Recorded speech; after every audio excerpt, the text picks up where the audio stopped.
Hi students, नमस्ते। आप कैसे हो? उम्मीद करते हैं आप बहुत अच्छे होंगे। फिजिक्स की क्लास में आपका स्वागत है। बेटा आज आपको इलेक्ट्रिक सर्किट का व्हीटस्टोन ब्रिज में से कुछ भाग आपको पहले पढ़ा दिया है और शेष भाग आपको आज पढ़ाएंगे। मतलब आपको व्हीटस्टोन का सिद्धांत बता दिया और व्हीटस्टोन सिद्धांत के अलावा आपको उसका कंस्ट्रक्शन बता दिया और फिर मैंने आपको एक यानी वो जो सिद्धांत है P/Q बराबर R/S वो सिद्ध करना भी बता दिया। अब किरचॉफ के नियम से आपको समझाना है व्हीटस्टोन ब्रिज क्या होता है। किसके नियम से बताओ? किरचॉफ के नियम से व्हीटस्टोन ब्रिज समझाना है। तो देखो बेटा, by Kirchhoff law, by Kirchhoff's भी बोलते हैं इसको। इस लॉ से हमें आपको समझाना है इसको, Wheatstone bridge by Kirchhoff's law. बेटा व्हीटस्टोन में आपको देखो ये चित्र बनवाया था, एक चतुर्भुज होता है, एक ये चतुर्भुज है और इस चतुर्भुज में ये ए था, ये बी था, ये सी और ये यहाँ पे डी। बेटा ध्यान देना, इसमें आपने बीच में इस तरह से प्रतिरोध लगाए थे। ये पी है, क्यू है, आर और एस है। यहां पर बेटा इसके कितने विकर्ण हैं? देखो इसके दो विकर्ण हैं, एक तो बी डी और एक ए सी। आप बी डी के बीच में ध्यान रखना है आपको, बी डी के बीच में गैल्वेनोमीटर और एक कुंजी K2 लगा दी, K1 लगा दी, K2 कुछ भी K। और इस विकर्ण के बीच में आपने एक सेल, एक कुंजी और यहाँ पे धारा नियंत्रक भी लगाते हैं, कुछ किताबों में धारा नियंत्रक लग रहा है। और ये यहाँ पे कुंजी K है। इससे बेटा I धारा प्रवाहित होती है, आपने करा था, देखो ध्यान होगा। इसमें कितनी धारा है? I धारा प्रवाहित होती है। ये धारा इस तरह से बहती है। देखो बेटा ये कितनी धारा है? यहाँ पे I1, ये I1 धारा है और इस साइड में I2 धारा है, I2 धारा। बेटा इस साइड में देखना यहाँ पे और इस साइड में, यहाँ पर जाके ये IG धारा थी, IG धारा। तो इधर कितनी रह जाएगी? देखना कुल धारा है ना, I धारा थी, ये I धारा है और I धारा यहाँ पे I1 हो गया, इसमें से IG इधर आ गई तो यहाँ पे बचा था I1 माइनस IG। बेटा इससे होके IG धारा इधर आ रही है, तो ये इधर जो धारा जाएगी, एक तो कौन सी धारा आ रही है? I2 और इधर से कौन सी आ रही है? I1। तो यहाँ पे कितना हो जाएगा? यहाँ पे हो जाएगा I2 प्लस IG। इस तरह से ये धारा और ये धारा यहाँ से होके इसी सेल में आ जाएगी। इस तरह से ये आपका व्हीटस्टोन सेतु का डायग्राम था। अब इसमें आपको क्या करना होगा, आप ध्यान से देखिएगा। बेटा इसमें आपको किरचॉफ का नियम लगाना है। पहले मैं आपको बता देता हूँ, इसमें 3 पॉइंट लिखते हैं। कितने पॉइंट लिखते हैं? 3 पॉइंट। एक पॉइंट तो ये लिखना होता है कि बी पर विभव, उसमें बताना है कि यहाँ पे एक केवल किरचॉफ के नियम से पूछता है तो भी वो थ्योरी आपको लिखनी होती है। माना कि ABCD एक चतुर्भुज है जिसकी प्रत्येक भुजा में क्रमशः PQRS 4 प्रतिरोध लगे हैं। विकर्ण BD के बीच एक धारामापी G और एक कुंजी K1 लगी है। विकर्ण AC के बीच एक सेल और एक कुंजी K लगा है। इस प्रकार व्हीटस्टोन सेतु का परिपथ आरेख प्राप्त होता है। फिर आपको बताना है जब कुंजी K को ऑन कर देते हैं तो परिपथ में I धारा प्रवाहित होती है। जब कुंजी K को ऑन कर देते हैं तो परिपथ में I धारा प्रवाहित होती है जो I1 और I2 में A पर विभाजित हो जाती है, A पर I1 और I2 में विभाजित हो जाती है। अब आपको बताना है कि प्रतिरोधों में संतुलन, मतलब जो मैं बता रहा था यहाँ पे धारा नियंत्रक भी लगा होता है, प्रतिरोधों में संतुलन इस प्रकार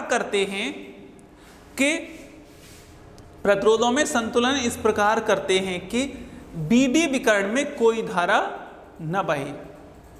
BD विकर्ण यानी धारा मापी अविक्षेप, इसे बोलते हैं अविक्षेप का मतलब शून्य विक्षेप, नल डिफ्लेक्शन बोलते हैं, नल डिफ्लेक्शन बोलते हैं। इसमें नल डिफ्लेक्शन पॉइंट आ जाए बेटा, फिर इसमें क्या करेंगे, यानी जब नल डिफ्लेक्शन आ जाए तो आपको वो चीज़ देखनी है वो क्यों होती है। फिर आपको ये 3 पॉइंट बताने होते हैं। BD is greater than BB is greater than BD, तो धारा का मार्ग किधर से किधर होगा, B से D की ओर होगा। दूसरा पॉइंट देना है BD is greater than BB, तब धारा का मान D से B की ओर होना है। तीसरा पॉइंट देना है BB is equal to BD, तब दोनों यानी विभव बराबर हैं, विभवांतर शून्य है, तो इसमें कोई धारा नहीं होगी। इस स्थिति में IG बराबर 0 होता है। इसे व्हीटस्टोन की संतुलन अवस्था कहते हैं। यानी कौन सी अवस्था कहते हैं बेटा, व्हीटस्टोन की संतुलन अवस्था कहते हैं। फिर इसके बाद आपको ये बताना है, इसके बाद किरचॉफ के नियम संतुलन अवस्था में, ध्यान रखना व्हीटस्टोन की संतुलन अवस्था में बेटा बैलेंसिंग कंडीशन में क्या करोगे, यानी संतुलन अवस्था में उस समय किरचॉफ के नियम से, भाई किरचॉफ्स लो बेटा, ध्यान दो, काय के नियम से, किरचॉफ के नियम से। किरचॉफ का नियम देखो सिंपल सा, अब आपको पता है कौन सा, सेकंड नियम देखते हैं, और सेकंड नियम में आपको बंद पास छांटना पड़ता है, लूप छांटना पड़ता है। तो मैं लूप में कौन से में काम कर रहा हूँ, लूप A में बेटा ध्यान देना, A B D A में मैंने बताया था आपको उंगली घुमानी है, आपको यदि धारा की दिशा उल्टी मिल जाए तो माइनस चिन्ह लगाना है। धारा की दिशा आपको उल्टी मिल जाए तो क्या, कौन सा चिन्ह लगाना है, माइनस। जैसे आपने नंबरिंग करी है वैसे वैसे उंगली घुमाओ, ऐसे। धारा की दिशा उल्टी मिले तो आपको माइनस। I1 P, फिर देखो आगे IG, समान दिशा है ना, आपको उंगली देखो मोड़नी नहीं पड़ रही, प्लस IG इंटू G धारा मापी का प्रतिरोध है। फिर तरह से अब इधर ना धारा उल्टी आ गई यहां पे, माइनस I2R बराबर G। बताओ इसमें कोई सेल लग रहा है क्या, इतने बीच में कोई सेल नहीं लग रहा। कितने बीच में, इस बंद पास में या लूप में कोई सेल नहीं है। जब कोई सेल नहीं है तो बराबर कितना बेटा, 0। ये आपने 0 लिख दिया। ऐसे बेटा देखना इसमें, अब जो समीकरण नंबर 1 है, अब इसमें और एक और बात बता दो, लेकिन संतुलन अवस्था में IG बराबर कितना, 0, लेकिन संतुलन अवस्था में IG बराबर 0।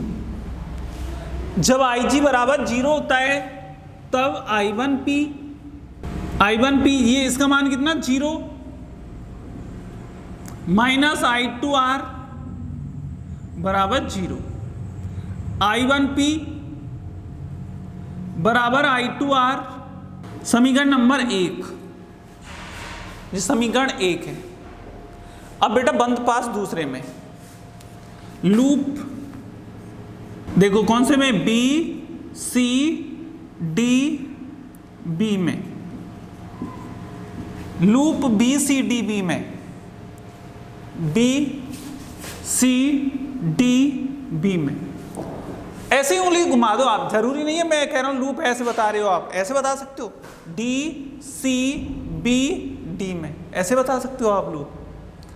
ये जरूरी नहीं है कि मैंने जैसे बताया आप वैसे ही करें।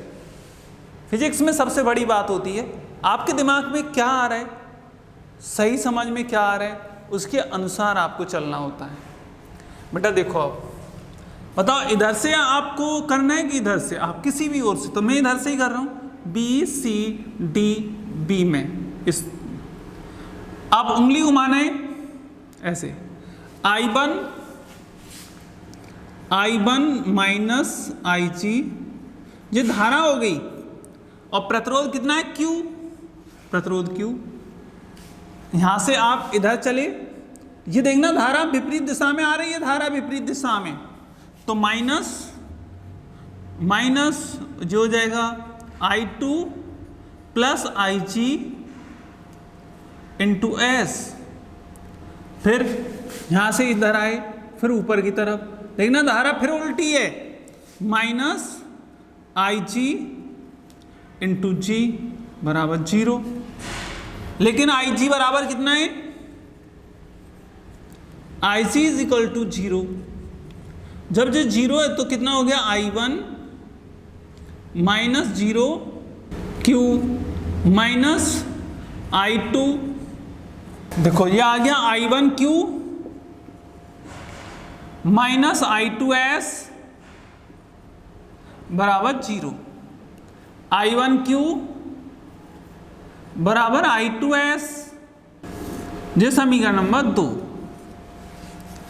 अब देखो भाई लालो, समीकरण 1 बटे समीकरण 2, ये हो गया R बटे S, अतः P बटे Q बराबर R बटे S। यही व्हीटस्टोन सेतु का सिद्धांत है। इसमें S अज्ञात प्रतिरोध होता है। S कौन सा प्रतिरोध है, अज्ञात। S निकालना हो, S अज्ञात प्रतिरोध ज्ञात करना हो तो, यानी S अज्ञात प्रतिरोध ज्ञात करना हो तो S बराबर बेटा कितना हो जाएगा, S बराबर आ जाएगा R Q बटे P। इस तरह से हम अज्ञात प्रतिरोध S का मान निकाल सकते हैं। इस प्रकार ये टॉपिक खत्म होता है। अब मैं आपको, ये व्हीटस्टोन सेतु है और व्हीटस्टोन सेतु का उपयोग मीटर सेतु में, कैरी फ्रस्टर ब्रिज में, पोस्ट ऑफिस बॉक्स में, पोस्ट ऑफिस बॉक्स यानी प्रतिरोध होता है, प्रतिरोध बॉक्स होता है, वो भी पोस्ट ऑफिस बॉक्स, वो चिट्ठी वाला नहीं, पोस्ट ऑफिस बॉक्स होता है यहाँ पे, उस में इसका उपयोग किया जाता है, इस सिद्धांत का उपयोग किया जाता है, वो आपको पढ़ा दिया है। अब बेटा मैं आपको मीटर सेतु पढ़ा रहा हूँ। कौन सा, मीटर सेतु।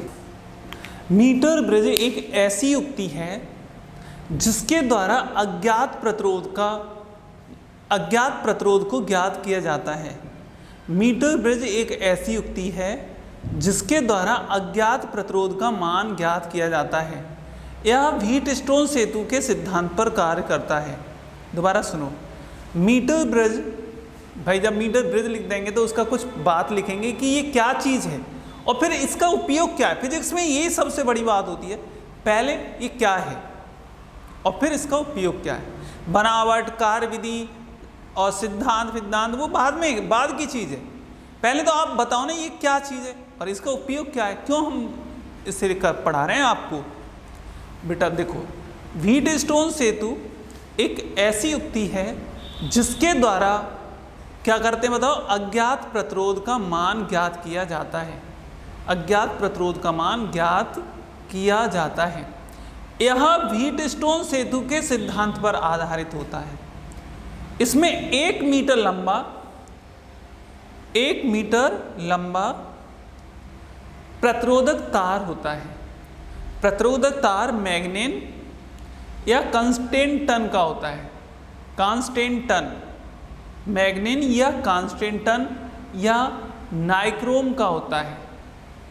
इनका ये 3 में से बताओ कौन सा, मैग्नेन और कांस्टेंटन और किसका, मैग्नेन, नाइक्रोम।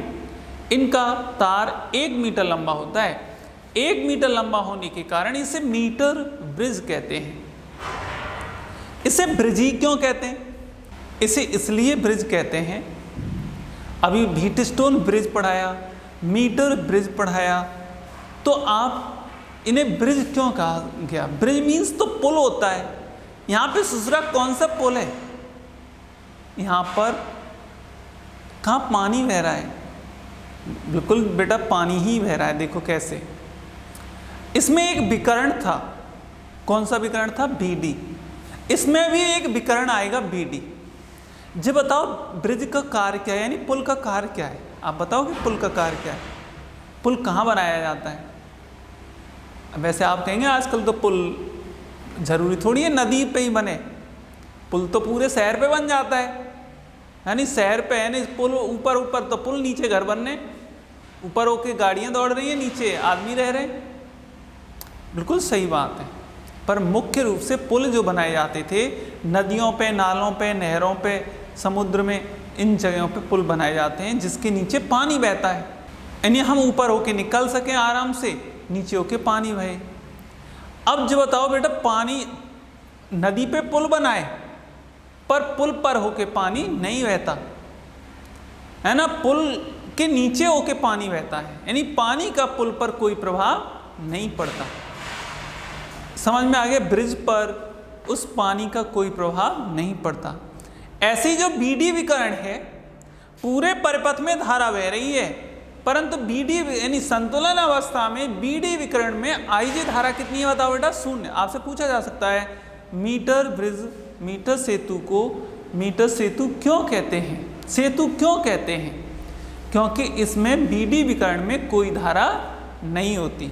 आपको बताएंगे बीडी विकर्ण में कोई धारा संतुलन अवस्था में नहीं होती, इसलिए इसे मीटर ब्रिज कहते हैं।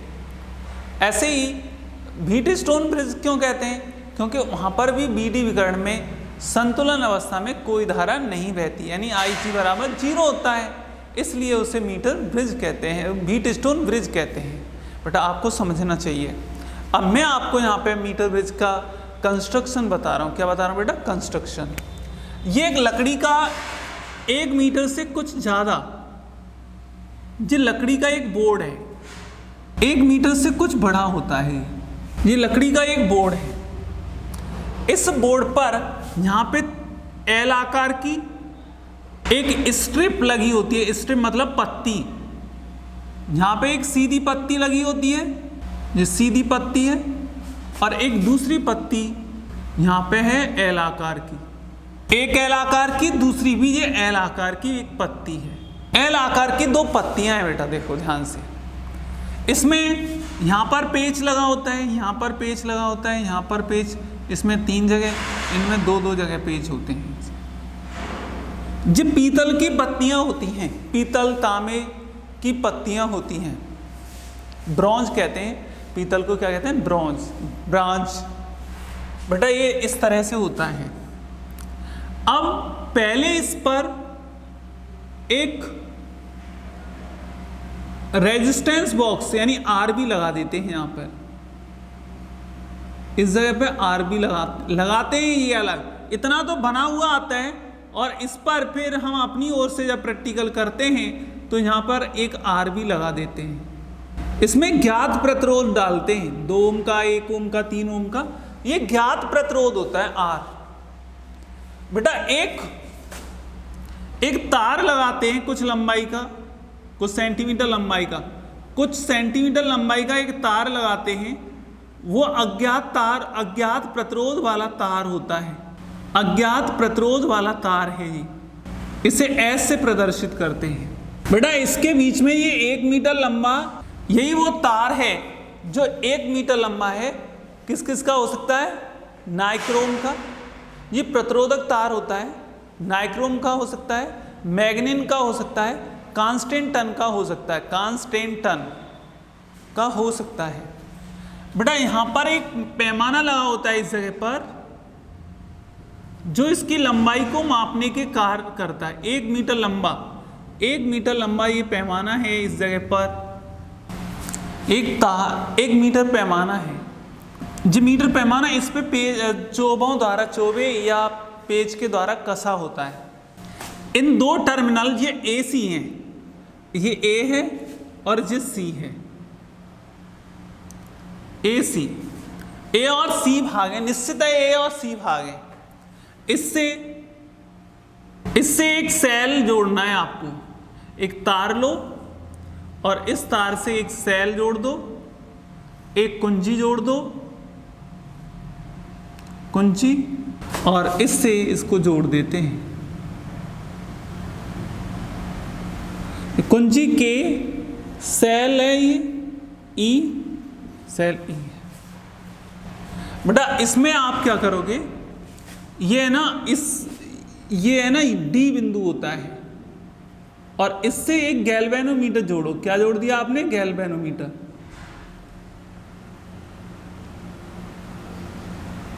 ये एक ढीला सा तार होता है, जो ढीला सा होता है वो चारों तरफ फैला होता है इस तरह से, मतलब टेढ़ा मेढ़ा आप कर सकते हैं इसको।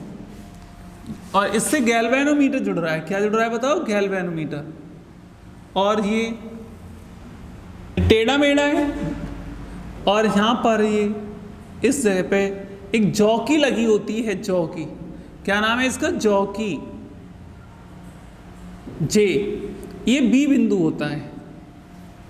कौन सा बिंदु पे बेटा बताओ? बी बिंदु। अब देखो तुम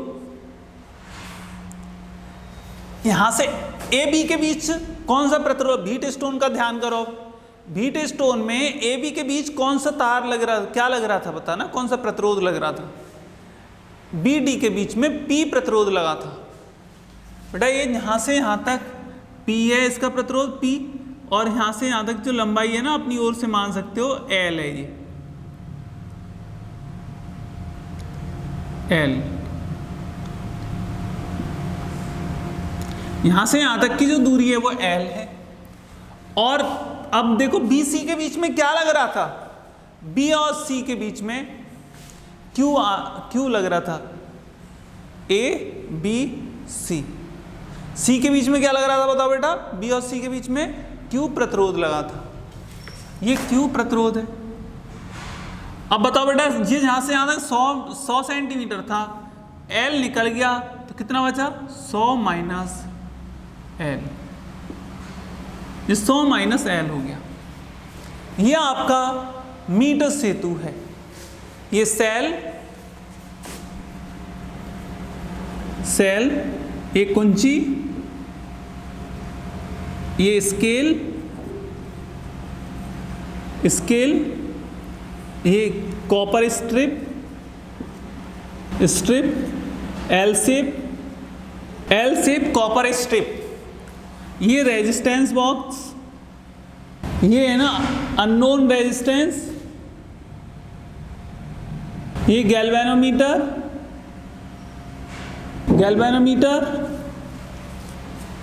और क्या रह गया बेटा? देखो यहां पे सब कुछ हो गया।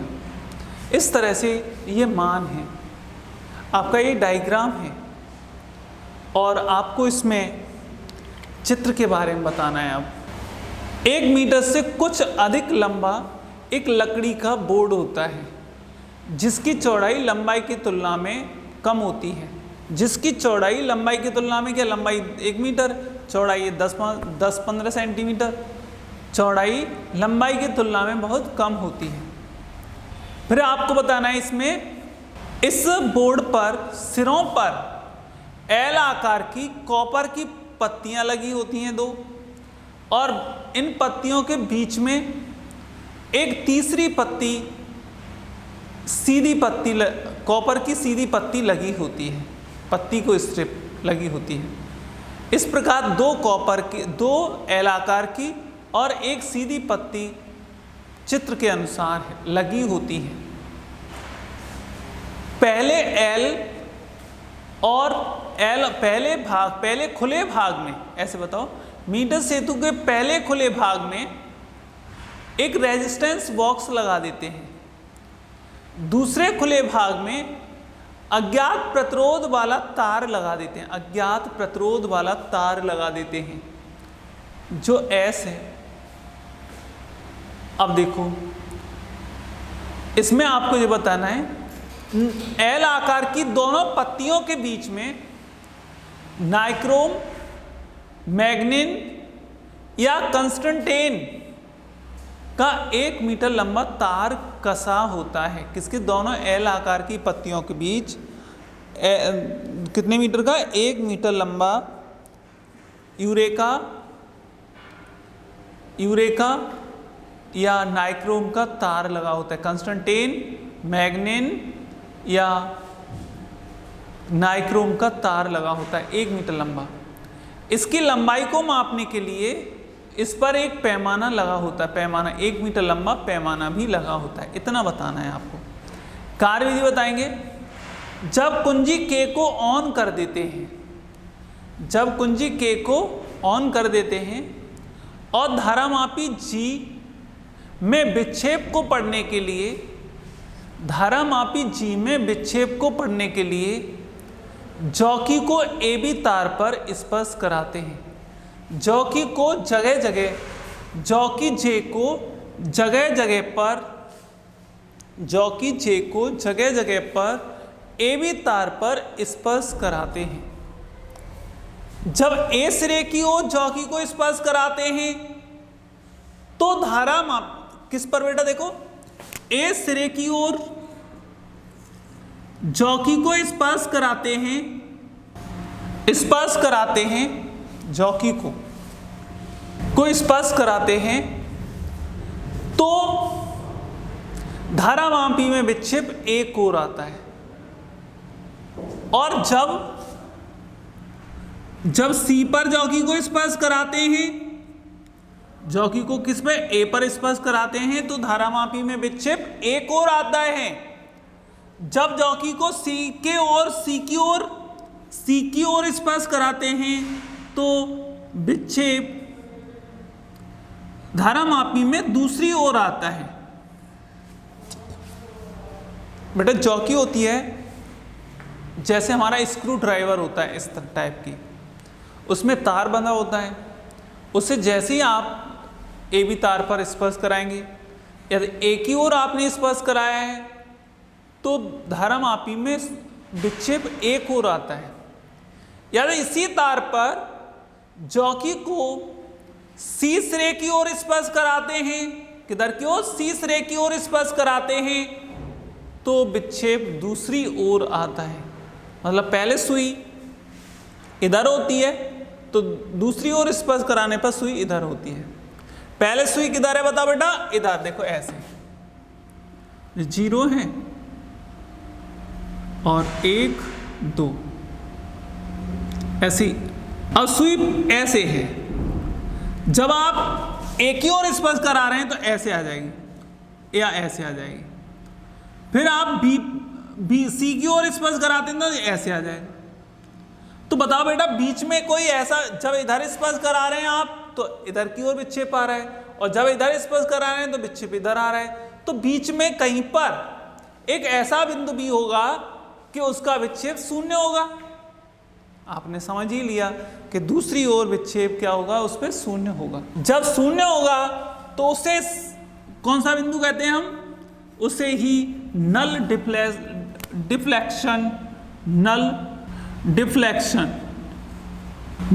डिफ्लेक्शन पॉइंट कहते हैं। Null deflection. अब बताओ बेटा, वह है ना बी बिंदु पर आया, माना कि वह बी बिंदु पर आता है। कौन से बिंदु पर? बी बिंदु पर। दोबारा सुनो एक बार फिर, आप पूरे टॉपिक को एक बार। मैं कार्यविधि बता रहा हूं मैं, न कि इस चित्र का वर्णन। अब जब कुंजी K को ऑन कर देते हैं, जब कुंजी K को ऑन कर देते हैं तब जॉकी को AB तार पर एक ही ओर स्पर्श कराते हैं तो धारामापी में विक्षेप एक ओर आता है। जब जॉकी को C सिरे की ओर स्पर्श कराते हैं तो धारामापी में विक्षेप दूसरी ओर आता है। पहले एक ओर आता है फिर दूसरी ओर आता है। इसका अर्थ है कि बीच में कोई ऐसा बिंदु होगा जहां पर विक्षेप शून्य होगा। जहां पर विक्षेप क्या होगा बेटा? बताओ। शून्य होगा। उस जगह पे विक्षेप शून्य होगा तो उसे नल डिफ्लेक्शन यानी शून्य विक्षेप की स्थिति कहते हैं। शून्य विक्षेप या अविक्षेप, शून्य विक्षेप या अवक्षेप बिंदु कहते हैं। नल डिफ्लेक्शन पॉइंट कहते हैं, नल डिफ्लेक्शन पॉइंट कहते हैं। माना कि जे बिंदु पर यानी बी बिंदु पर, माना कि तार के बी बिंदु पर, कौन से बिंदु पर बेटा, देखो बी बिंदु पर शून्य विक्षेप की स्थिति प्राप्त होती है, यानी धारा मापी में कोई विक्षेप नहीं आता, जिसकी ए सिरे से दूरी L है। जिसकी ए सिरे से दूरी कितनी है बताओ बेटा, L है। तो इसकी सी सिरे से दूरी, सी सिरे से दूरी कितनी होगी बताओ, 100 माइनस L होगी। भाई ये L तो खत्म हो गया, तो फिर कितना बचा भाई, 1 मीटर लंबा तार था, तो 100 माइनस L। अब देखो बेटा इसके बाद, तो हम जानते हैं प्रतिरोध R समानुपाती L के होता है। आपने ओम नियम पढ़ा था, उससे पहले वाले टॉपिक में R समानुपाती किसके, L के। लंबाई के समानुपाती, लंबाई बढ़ेगा तो प्रतिरोध बढ़ता है। R समानुपाती L के, जी समीकरण नंबर 1, और Q समानुपाती 100 माइनस L, समीकरण नंबर 2। P बटे Q, देखना R नहीं बेटा, अब P है जी। अब बताओ बेटा इसमें भाग देना, P बटे Q ऐसे लिख सकते हैं, समानुपाती नहीं आएगा और जाके समानुपाती से इसका समानुपाती कट जाएगा। P बटे Q बराबर L बटे 100 माइनस L। इस समय पता है आपको बेटा, जब शून्य विक्षेप की स्थिति प्राप्त करिए ना, उस समय प्रतिरोध बॉक्स में एक प्रतिरोध डाल देते हैं, 1 ओम का या 2 ओम का या 0.5 ओम का। बताओ किस में बेटा, जो प्रतिरोध बॉक्स है ना, इसमें एक प्रतिरोध डाल देते हैं, मतलब एक कुंजी है ना हटा लेते हैं। जब कुंजी हटा लेंगे ना, तो जो धारा है ना नीचे होके जाएगी, अब प्रतिरोध में से होके जाएगी, जितने ओम का प्रतिरोध है वो काम करने लग जाएगा। जब उस पर ऐसे डॉट हटा देंगे, धारा प्रतिरोध बॉक्स पर ऐसे डॉट हटा देंगे, तो जिस ओम का डॉट आपने हटाया है उतना प्रतिरोध कार्य करने लग जाता है, उतना प्रतिरोध कार्य करने लग जाता है। इस तरह से यानी 2 ओम का प्रतिरोध डालने के बाद P समानुपाती किसका, L का, और Q समानुपाती 100 माइनस L, P बटे Q बराबर L बटे 100 माइनस L। परंतु व्हीटस्टोन का सिद्धांत क्या है, व्हीटस्टोन ब्रिज से क्या होता है बताओ बेटा, यहां से P बटे Q बराबर R बटे S, P बटे Q बराबर R बटे S, तो P बटे Q L बटे बराबर R बटे S। यहां से S उल्टा कर लो इसको, तो S बराबर, इस तरह से अज्ञात प्रतिरोध का मान ज्ञात कर सकते हैं। इस प्रकार अज्ञात प्रतिरोध S का मान ज्ञात किया। बेटा देखो दोबारा से आपने क्या किया, सबसे पहले वर्किंग मेथड बता रहा हूं मैं। सर्वप्रथम RB प्रतिरोध बॉक्स में 1 ओम, 2 ओम, 3 ओम, 4 ओम, 5 ओम यानी कुछ प्रतिरोध डाल देते हैं। यह ज्ञात प्रतिरोध R होता है, ज्ञात प्रतिरोध R होता है। एक दूसरी भाग में S अज्ञात प्रतिरोध लगा देते हैं, S अज्ञात प्रतिरोध लगा देते हैं, अज्ञात प्रतिरोधक तार लगा देते हैं जिसका मान ज्ञात करना है। कुंजी K को ऑन कर देते हैं जिससे परपथ में धारा बहने लगती है। अब जॉकी के द्वारा AB तार पर शून्य विक्षेप की स्थिति खोजते हैं। माना कि A सिरे से L दूरी पर B बिंदु पर शून्य विक्षेप की स्थिति प्राप्त होती है। कौन से बिंदु पर, A से L दूरी पर B बिंदु पर AC तार पर शून्य विक्षेप की स्थिति प्राप्त होती है। तो L दूरी पर, तो दूसरी ओर से कितनी दूरी हो गई बताओ उसकी, 100 माइनस L। परंतु हम जानते हैं प्रतिरोध लंबाई के समानुपाती होता है। प्रतिरोध किसके समानुपाती, लंबाई के समानुपाती। तो P समानुपाती किसके हो गया, L के, और Q समानुपाती किसके हो गया, 100 माइनस L के। बेटा ये 2 समीकरण आ गए। अब P बटे Q बराबर, देखो यहाँ का कांस्टेंट यहाँ का कांस्टेंट आपस में क्या हो जाएंगे, कट जाएंगे। तो कितना बच गया, L बटे 100 माइनस L। पर व्हीटस्टोन ब्रिज का क्या है बताओ बेटा सिद्धांत, P बटे Q बराबर R बटे S। ये हो गया 100, कितना हो गया, L बटे 100 माइनस L बराबर R बटे S। आपको तो अज्ञात प्रतिरोध निकालना है, तो अज्ञात प्रतिरोध का सूत्र क्या बताओ, ये हो जाएगा ना S बराबर R 100 माइनस L बटे L। इस तरह से अज्ञात प्रतिरोध निकाल सकते हैं। अब बेटा इसमें एक और चीज बतानी है, तार की त्रिज्या। तार की त्रिज्या यानी जो तार लगाया है आपने अज्ञात प्रतिरोध वाला तार, इस तार की त्रिज्या स्क्रू गेज की सहायता से ज्ञात कर सकते हैं। किसकी सहायता से, स्क्रू गेज की सहायता से तार का व्यास ज्ञात करेंगे और तार का व्यास ज्ञात करने के बाद उसकी त्रिज्या ज्ञात कर लेंगे स्क्रू गेज की सहायता से। 0.0 कुछ आती है, 0.03132 व्यास आता है, तो 16, 015, 014 ऐसे कुछ त्रिज्या आ जाती है सेंटीमीटर मिलीमीटर में। इस तरह से त्रिज्या आ जाएगी, सेंटीमीटर में आएगी। त्रिज्या आने के बाद अब स्क्रू गेज की आप कैसे थ्योरी लिखेंगे, स्क्रू गेज की सहायता से अज्ञात प्रतिरोध वाले तार की व्यास ज्ञात करते हैं, जिससे उसकी त्रिज्या स्मॉल r ज्ञात हो जाती है, स्मॉल r ज्ञात हो जाती है। तब तार का परिच्छेद क्षेत्रफल, तार का यानी वही जो तार है, परिच्छेद क्षेत्रफल A बराबर पाई r स्क्वायर, A बराबर यानी उस तार का परिच्छेद क्षेत्रफल निकालेंगे, यानी मोड उसका क्षेत्रफल निकाल लेंगे, परिच्छेद क्षेत्रफल। अब हमारे पास विशिष्ट प्रतिरोध रो बराबर होता है, विशिष्ट प्रतिरोध रो बराबर, आप जानते हैं आपने ये पढ़ा था फॉर्मूला, R बराबर रो L बटे A, ये वाला फॉर्मूला पढ़ा था। तो यहां से विशिष्ट प्रतिरोध रो बराबर कितना हो गया, R A अपॉन L। यहां R अज्ञात प्रतिरोध S है, S A upon L। S का मान कितना है, S का मान ये निकाला ही है, और A बराबर कितना देखो पाई r स्क्वायर। इस प्रकार अज्ञात प्रतिरोध का मान लगाकर, अज्ञात प्रतिरोध का मान लगाकर, अज्ञात प्रतिरोध S का मान लगाकर विशिष्ट प्रतिरोध ज्ञात कर सकते हैं। क्या ज्ञात कर सकते हैं बेटा, विशिष्ट प्रतिरोध। ओम के नियम से R समानुपाती रो L अपॉन R बराबर रो L अपॉन A होता है। फिर यहाँ से रो बराबर कितना हो गया, R A अपॉन L।